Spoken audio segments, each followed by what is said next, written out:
10 বছর আগে স্বামী হারানোর পর একমাত্র সন্তানকে নিয়ে ফরিদপুর শহরের একটি জরাজীর্ণ টিনের ঘরে মানবেতর জীবন কাটাচ্ছিলেন এই বিধবা নারী। অন্যের বাড়িতে কাজ করেই চলত তার সংসার। সম্প্রতি ফ্যামিলি কার্ড ও বিধবা ভাতার কার্ড করে দেওয়ার প্রলোভন দেখান প্রতিবেশী সুজন শেখ। গত 2 এপ্রিল সকালে কার্ড করে দেওয়ার কথা বলে তাকে একটি আবাসিক হোটেলে নিয়ে কক্ষে ঢোকার পরই দরজা বন্ধ করে দেয় সুজন। তখন ওই নারী চিৎকার দেওয়ার চেষ্টা করলে তার মুখ চেপে ধরে মেরে ফেলার হুমকি দিয়ে জোরপূর্বকভাবে ধর্ষণ করা হয়।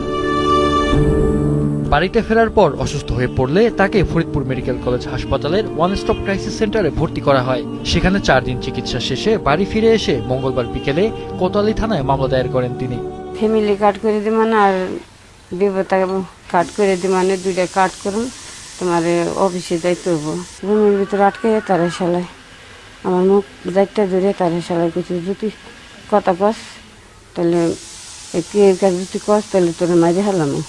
আর আমি অনেক উঠে দাফড়া করছি এরপরে চালাই আমার অনেক অত্যাচার করছে। মাথায় পানি টেনে ঢেলে সুস্থ করছি, আবার অজ্ঞান হয়ে যায়। পরে আমি তোর কি হয়েছি, কেউ মারছে নাকি, এই জায়গাতে লাল লাল হয়ে গেছে, চুলমুল এরকম এরকম কে জামাচ্ছে রাখে। পরে বলছে কি যে সুজন আমার এটাই কিনছি ফ্যামিলি কার্ড করার জন্য। পরে আমি গেছি, গেলি পরে এলো আমার এরকম অত্যাচার করেছে, এরকম করছে।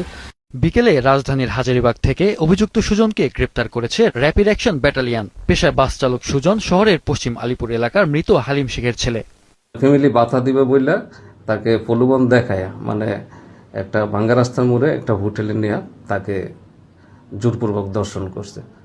ঘটনার সত্যতা প্রমাণ হওয়ায় আমরা ওই বিষয়ে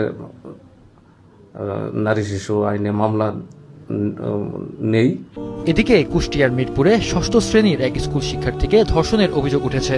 বৃহস্পতিবার উপজেলার ছত্রগাছা মাধ্যমিক বিদ্যালয় ভবনের 2য় তলার একটি কক্ষে এই ঘটনা ঘটে। পুলিশ ও পরিবার সূত্র জানিয়েছে, ওই শিক্ষার্থী সকালে বিদ্যালয়ের এসএসসি পরীক্ষার্থীদের বিদায় অনুষ্ঠানে যোগ দিতে বাড়ি থেকে বের হয়ে আর ফেরেনি। পরে বিভিন্ন স্থানে খোঁজাখুঁজির পর রাতে বিদ্যালয়ের গেটের তালা খুলে তাকে মুমূর্ষু অবস্থায় উদ্ধার করে প্রথমে মিরপুর উপজেলা স্বাস্থ্য কমপ্লেক্সে এবং পরে অবস্থার অবনতি হলে কুষ্টিয়া 250 শয্যা হাসপাতালে ভর্তি করা হয়। দপ্তরে যায় সাথে, এবার যাই ঘর খুলি দেখতে যে দোতলার উপরে উনি পড়িয়া অজ্ঞান হয়। আমি নিয়ে গেলাম ভ্যানে করে তুলি আমার বাড়িতে আমি লিদা বললাম তুই মিরপুর লিদা তো হাসপাতালে ছেলে ফেলেছি, হাসপাতালে নিয়ে গেলাম। হাসপাতালের থেকে বলে যে কুষ্টিয়ায় পাঠায়, এখন কুষ্টিয়ায় পাঠায় পর্যন্ত।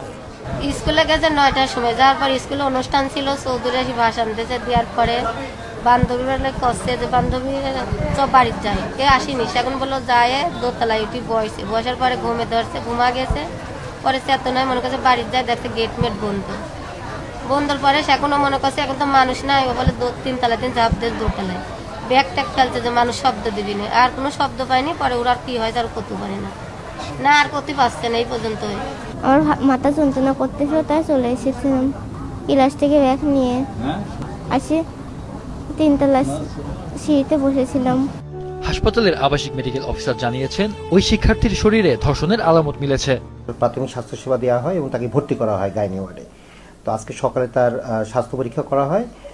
তো স্বাস্থ্য পরীক্ষাতে তার ধর্ষণের আলামত পাওয়া গিয়েছে এবং রোগী আপাতত আশঙ্কামুক্ত।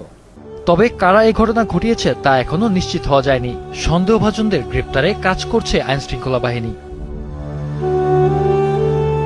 মাহফুজুল হাসান, মাছরাঙা নিউজ ডেস্ক।